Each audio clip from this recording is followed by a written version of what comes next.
नैब तरामीम के तहत बंद तमाम मुकदमात और इंक्वायरीज बहाल। नैब तरामीम की बेशतर शिकें कल आदम करार। सुप्रीम कोर्ट ने चेयरमैन PTI की दरख्वास्त काबिल समात करार दे दी। चीफ जस्टिस की सरबराही में 3 रुकनी बेंच ने 2-1 की अक्सरियत से फैसला सुना दिया। जस्टिस मंसूर अली शाह ने फैसले से इख्तलाफ किया। अदालत का नैब को 7 दिन में तमाम रिकॉर्ड मुतल्लिका अदालतों को भेजने का हुक्म। फैसले में कहा गया कि आमदन से ज़ायद असासों का बारे सबूत मुल्ज़िम के बजाय नैब को साबित करने और प्ली बार्गेन से मुताल्लिक़ नैब तरामीम कल आदम करार दी जाती हैं। 50 करोड़ की हद से कम करप्शन होने पर ख़त्म मुकदमात बहाल और अवामी ओहदों के रेफरेंस ख़त्म होने की तरामीम कल आदम करार दी जाती हैं। अवामी ओहदों पर बैठे तमाम अफराद के मुकदमात एहतसाब अदालतों में दोबारा मुकर्रर किए जाएँ। सर्विस ऑफ पाकिस्तान के खिलाफ रेफरेंस फाइल करने की शिक बरकरार रखी जाएगी।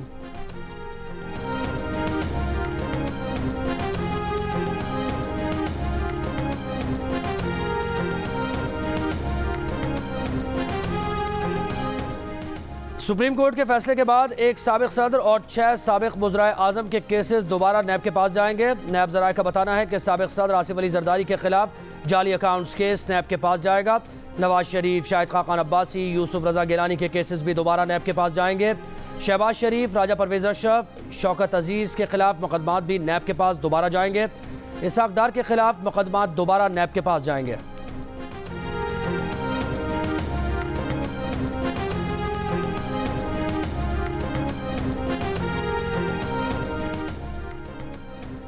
नैब तरामीम पर सुप्रीम कोर्ट के मुतनाज़े बेंच ने एक मुतनाज़े फैसला दिया। सुप्रीम कोर्ट के फैसले पर मुस्लिम लीग नून के रहनुमा राना सनाउल्लाह का रद्द अमल। राना सनाउल्लाह ने कहा कि उनकी राय थी नैब का बेरहम कानून ख़त्म न किया जाए क्योंकि हम भुगत चुके हैं। अब नैब का पुराना कानून PTI और चेयरमैन PTI को मुबारक हो।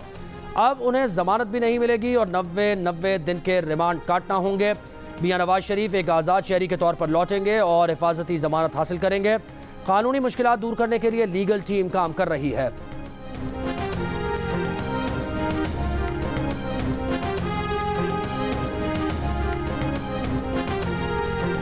नैब लॉस के हवाले से लॉ मिनिस्ट्री की तरफ से हमें इनपुट आएगी, चूंकि अभी फैसला आया, ज़ाहिर कोई डिलिब्रेशंस होंगी, जो भी डिसीजन होगा आपके साथ शेयर कर लेंगे। अगर इंतखाबात की तारीख का ऐलान मैं करूंगा तो मैं गैर कानूनी काम करूंगा और आप बहैसियत सहाफ़ी आपको पता होना चाहिए कि कानून के तहत क्या मैं ये ऐलान कर सकता हूँ या नहीं कर सकता हूँ।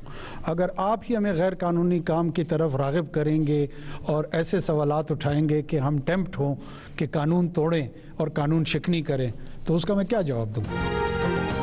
निगरान वज़ीर आज़म का नैब तरामीम से मुताल्लिक़ सुप्रीम कोर्ट के फैसले पर रद्द अमल देने से गुरेज का। फैसले पर वज़ारत कानून की राय आने के बाद रद्द अमल देंगे। इंतख़ाबात की तारीख का तयन करना निगरान हुकूमत का काम नहीं। अगर वो इंतख़ाबात की तारीख का ऐलान करेंगे तो ये गैर कानूनी होगा। मीडिया नुमाइंदों से गुफ्तगू में अनवारुल्लाह काकड़ ने कहा कि किसी भी गैर आइनी इक़दाम की हिमायत नहीं करेंगे। 200 यूनिट तक बिजली इस्तेमाल करने वाले सारिफीन के बिल किस्तों में लेने का फैसला जल्द करेंगे। स्मगल गुड्स के लिए ज़ीरो टॉलरेंस की पॉलिसी है। गैर कानूनी तौर पर करेंसी की इन्वेस्टमेंट करने वालों को नुकसान उठाना होगा। पेट्रोलियम मसनूआत की कीमतें आलमी मंडी से जुड़ी हैं।